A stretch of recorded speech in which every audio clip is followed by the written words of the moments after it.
Bendiciones, mis hermanos. Dios me los bendiga, Dios me los guarde. Que el Señor Dios Todopoderoso los mantenga firmes, los mantenga en la fe y puedan ustedes disfrutar de todas las maravillas del Señor. Vida cotidiana en el Antiguo Testamento.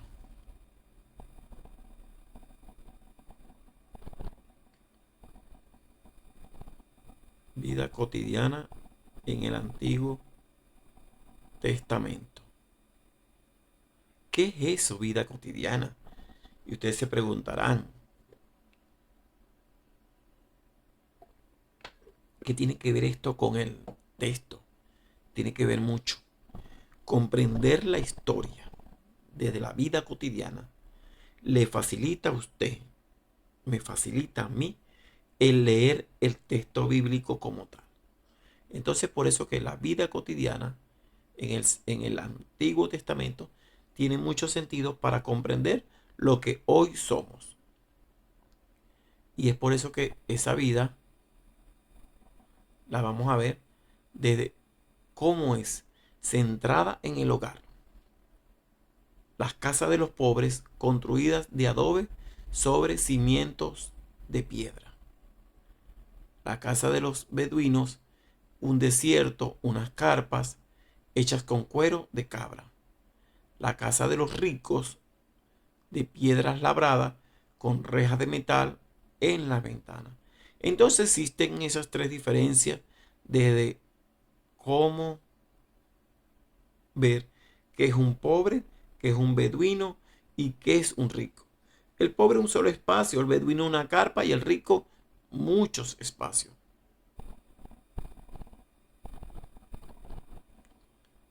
Aquí vemos la alimentación, cómo era la alimentación cómo era la alimentación y el alimento como tal.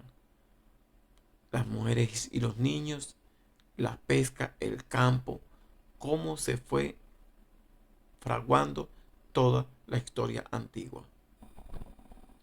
El vestido, la vestimenta estaba condicionada también por el clima, pero la tela la determinaba la riqueza de la persona.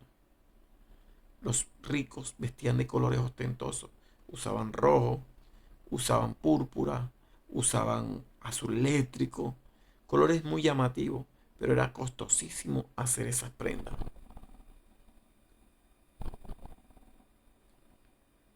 El campesino vestía con colores más suaves, colores más sencillos, telas de pobre.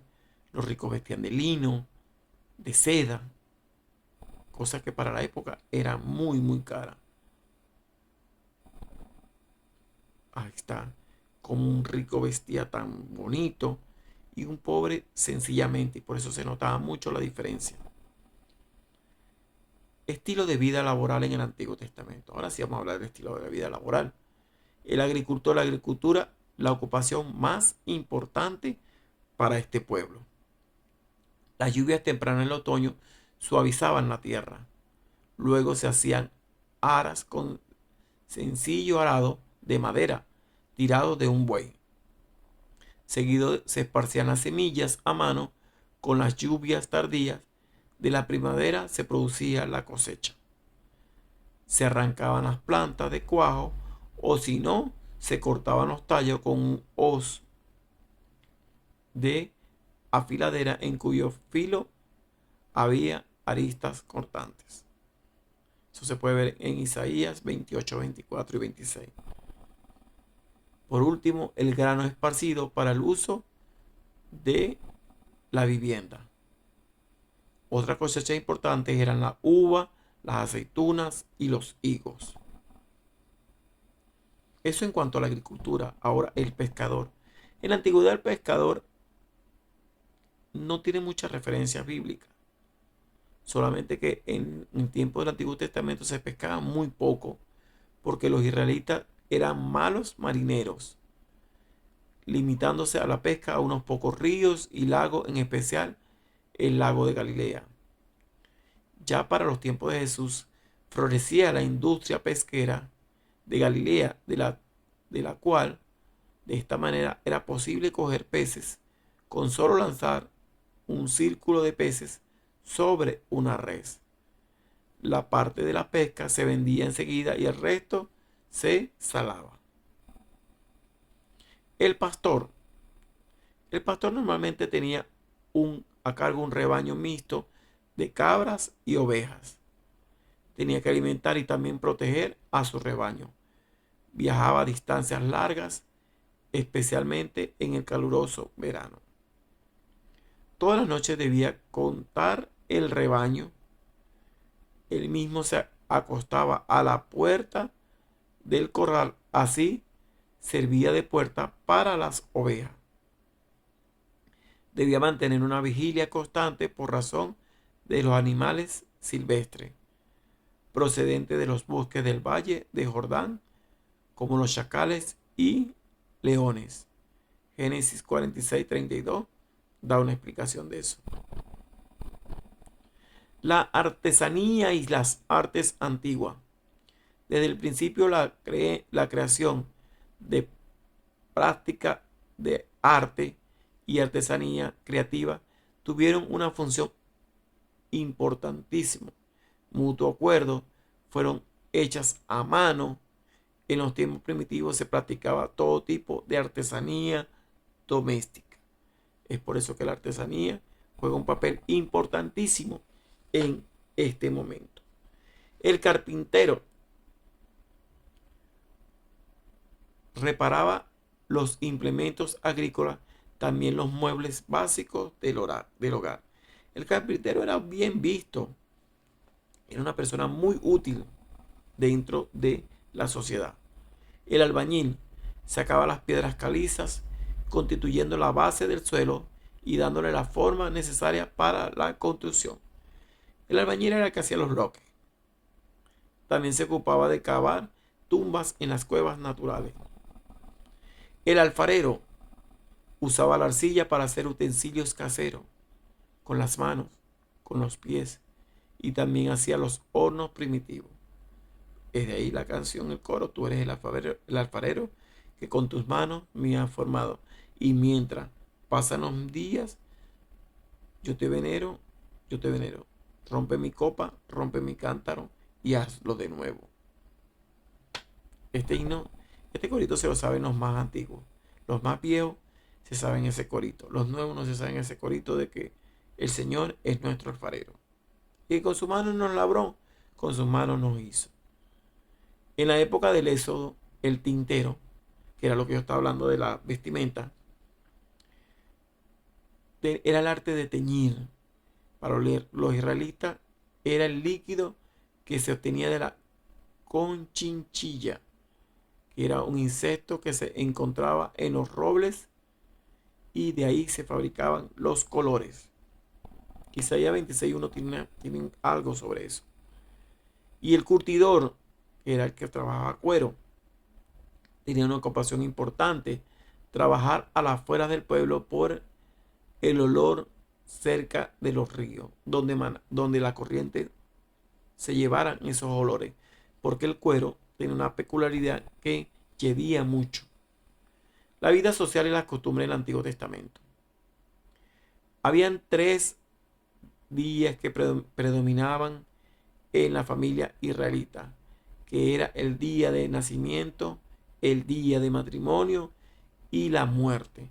Son las 3 etapas, más que días, son las 3 etapas fundamentales e importantísimas de este pueblo.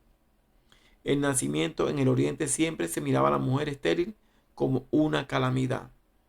Cuando se tenía el primogénito, la madre se llenaba de alegría en vez de la hija. La hembra era una ventaja para la familia como trabajadora. Si nacía varón era un motivo de alegría, de gozo, de fiesta. Si nacía hembra era como una desgracia. Y entonces, pero ella era buena para trabajar. El niño cuando nació era frotado con sal para afirmar la piel. Se envolvía en vendas para el crecimiento de su miembro. El varón era circuncidado a los 8 días de haber nacido. ¿Por qué? Porque eran 8 días de festividades diciendo: nació mi hijo varón. El primogénito era redimido un mes después mediante el pago al sacerdocio. Entonces, ahí vemos que el niño, el varón, era bien visto. La niña no, la niña venía a sufrir al mundo, era una calamidad, era un estorbo, un objeto. De hecho, la mujer en el Antiguo Testamento pasa mucho trabajo por no ser valorada como debería ser. El matrimonio eran preparados por los padres, ya que eran pocas mezclas las que existían y eran mezclas que tenían que tener un fundamento. Como en ese tiempo la mujer tenía una ventaja laboral, que ya había que pagar un precio por hecho. La mujer estaba preparada, capacitada, porque su madre se encargaba de prepararla, capacitarla, para que entre 13 14 años ya se fuera de la casa, porque generaba mucho gasto. El novio junto a sus amigos el día de la boda hacían una procesión a la casa de la novia. Allí estaban sus familiares esperándolo para darle la bienvenida, y el novio lleva a la novia por la calle del pueblo. Los invitados encendían antorchas y se alineaban a las orillas de la calle. Entonces ese es otro momento importante en la historia de este pueblo, el matrimonio. Esa unión que Dios instituyó, para ellos es fundamental. La muerte. En la familia la muerte era un duelo muy complicado. En la parte caliente había que enterrar al cuerpo en cuestión de horas. Se envolvían vendas especiales, a los padres se les enterraban en cuevas, a los ricos principalmente tenían unas tumbas cavadas en rocas y sellados con piedras grandes. Los egipcios pensaban que el difunto vivía más allá de la muerte, pero para el Antiguo Testamento el difunto era solo una sombra en el Seol. Ellos tenían sus restos, gestos de luto, traduce dolor de los vivos. Se tiene horror a las excavaciones sin sepultura, cuidar las tumbas, y no tenía comida funeraria. No podían ejercer esa función de comer mientras se velaba. La educación. La responsabilidad de la educación del niño era de los padres, ya que en ese tiempo no habían escuelas ni universidades.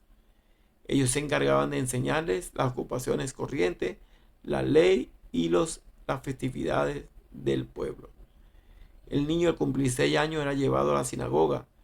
En esa época el único libro era el Antiguo Testamento. Allí aprendía la historia, la geografía, la literatura y la ley del pueblo. Si tenía la capacidad de entender que él era enviado a Jerusalén a sentarse a los pies de un rabino, a los 13 años llegaba a ser el bar mitzvah, que era hijo de la ley. Era considerado un hombre y era incluido en el Mishan. La justicia. Para los israelitas, la ley civil y lo religioso no era muy marcado, ya que los sacerdotes levitas y ancianos cumplían la misma función en la administración de la justicia. Posteriormente, en la época del silencio, los 70 eruditos en el templo se crearon para eso, para que organizaran los manuscritos bíblicos. Los romanos le permitían pasar y hacer sentencia de cualquier cosa, menos de la pena de muerte. Siempre resolvían las cosas en las puertas de las aldeas de los ancianos. La vida religiosa en Israel estaba centrada primero en el tabernáculo y luego en el templo, y se regía por los reglamentos que imponía la ley, con respeto a las ofrendas, sacrificios y las grandes festividades anuales. El gran día del año era el día de la expiación, la única ocasión en que el sumo sacerdote entraba al santuario. más, más interno del templo para expiar sus propios pecados y los del pueblo.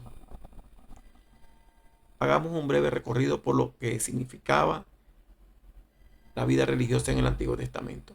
Estaba el tabernáculo, el santuario portátil, el diseño que era dado en Éxodo 25, la importancia, el objeto, y ese tabernáculo posteriormente iba a representar el templo, de la misma atrio, lugar santo y lugar santísimo. Y llegan a la sinagoga. Las sinagogas llegan en la época de la diáspora como una necesidad para que el pueblo tuviese un sitio de reunión. Y es por eso que nacen las sinagogas, como un lugar para la asamblea, para la reunión. ¿Cuáles son los días festivos importantes? El día de la expiación, el día de la Pascua, el día de los tabernáculos y las trompetas y el Purín. Entonces, hablar de la vida cotidiana en el Antiguo Testamento es hablar de la vida misma. Es hablar de que en esa palabra que usted tiene, en ese texto bíblico, está todo lo que tiene que ver con el ser humano. Es por eso que no puede llamarse aburrido. ¿Por qué?